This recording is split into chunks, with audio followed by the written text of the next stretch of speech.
I want to thank you for pushing the listen button and spending a little bit of time here together. It's time for us to enter into the great week that we call Holy Week, and a chance for many of us to come home to Eucharist. A chance for some of us, many of us who have been lovingly praying Eucharist at home through live stream or recording. Maybe we've received our vaccine. Maybe we feel a little safer because of things going on in our life and in our world. And maybe it's time for us to consider coming home to Eucharist this very special Holy Week of 2021. So I want to extend an invitation to everyone, and certainly those of you who are considering coming home to Eucharist, be with us for these great events of the Holy Week. To help in the return to Eucharist, today we finished remounting our Holy Year doors. For a couple of years we've had them in the chapel, and those doors were with us for the entire Jubilee Year of Mercy, and they were pilgrim doors for us. People from our parish and from all over came to pass through those doors, and so they are doors that are full of grace. They are welcoming doors, and so if we're returning to Eucharist, as we pass through those doors, we lovingly just simply touch them. They're full of grace. If we've been coming to Eucharist, we do the same. As we pass those doors in Holy Week, we simply touch them with great love. And taking the doors down from the chapel, we rediscovered that on the back of those doors, we have the signatures, the names of people in the parish. What a great surprise to see that. So if you peek around the other side of the door, you'll see many, many names written on the back of the doors. And so they're there to welcome us this Holy Week. We begin Holy Week with Passion Sunday in the days before. We called it Palm Sunday because it is a day in which we receive palms and we take palms home with us. It's the beginning of Holy Week. We finally, after our Lenten journey, we finally arrive in Jerusalem with Jesus. Come to know that Jerusalem is the place where God will demonstrate God's unconditional love for us through the death and resurrection of Jesus. So the day at which we receive palms, we proclaim and read the Passion. We're introduced to that again. This year, because of COVID, we won't have a Palm Sunday blessing procession outside as usual. We'll begin inside the church with the blessing of palms. And the color of the day is red. So if you have a red tie, a red shirt, a red dress, a red hat, you have red socks, whatever you want to do, maybe you might consider dressing in some fashion with red on for Passion Sunday.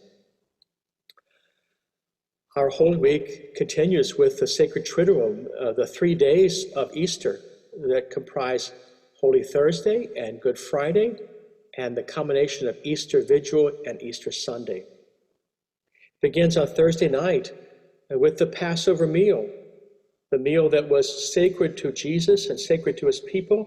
It becomes for us our Paschal meal. In the hands of Jesus, it becomes for us the Eucharist, so treasured among us. And what a wonderful day, what a wonderful time for us to consider coming home for Eucharist. It's the event, the Last Supper, in which Jesus says, do this. We wash feet, and he says, do this in the sharing of the meal. Both are at the very heart of God's unconditional love. This year, because of COVID, there'll be no washing of the feet, but we will have a chair stationed up front, a chair in which ritually and symbolically all of us will find it as our chair for our feet to be washed, an empty chair. But since there's no washing of the feet at our Eucharist on Thursday night, I want to encourage you to wash feet at home, a real simple ritual. Parents, you can put up a chair, a little sacred space, put down a bowl and a towel, maybe invite each child or each member of the family to have their feet washed as an invitation to live in unconditional love in the days ahead. Parents, husbands and wives can wash each other's feet in the same tenderness that Jesus washed the feet of his disciples. And maybe friends can gather together for a very special meal, a Holy Thursday meal, and in that meal and in sharing of faith, wash each other's feet. At the end of our Eucharist, there'll be a usual time for adoration. It'll be without the traditional and loving procession of the past, but plenty of time for us to spend in adoration and prayer. One of the traditions, great traditions of Holy Thursday, is the visitation of churches. And so a lot of times people will gather as families or as friends, and they'll go around the area and visit 7 churches. It's a great tradition in the life of the church. The Triduum continues with Good Friday. The ritual of Good Friday is naked, and it's stark, and it's simple, but it's moving, and it is full of life.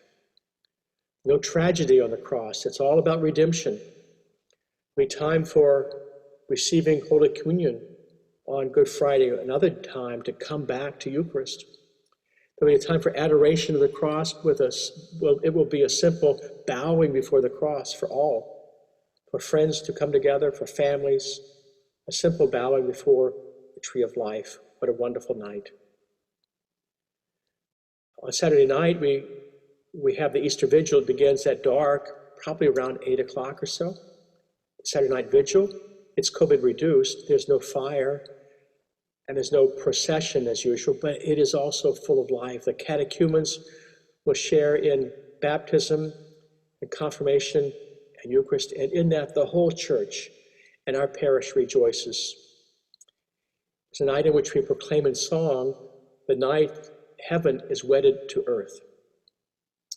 And Triduum continues with Easter Sunday morning. There'll be the usual Easter sunrise, Eucharist early in the morning. It will be inside this year than outside, but a beautiful way to begin the day. Morning Eucharist, the Eucharist at noon. It's a dress-up day for us. It's the day for us to dress up in our best Easter clothes, to fix our hair. What a great day for us to come home to Eucharist if we can. And that day at Eucharist, we renew the promises of our own baptism. We share in the Word. We share in sacrament. We're filled with joy, filled with life. And in that day, we certainly continue to pray for all who were affected by COVID this year, all families who've been affected by it. We continue to pray for all those who are nurses and doctors and all first responders in this year of COVID. So please come and join us for these great Paschal mysteries in which we come in touch with God's unconditional love.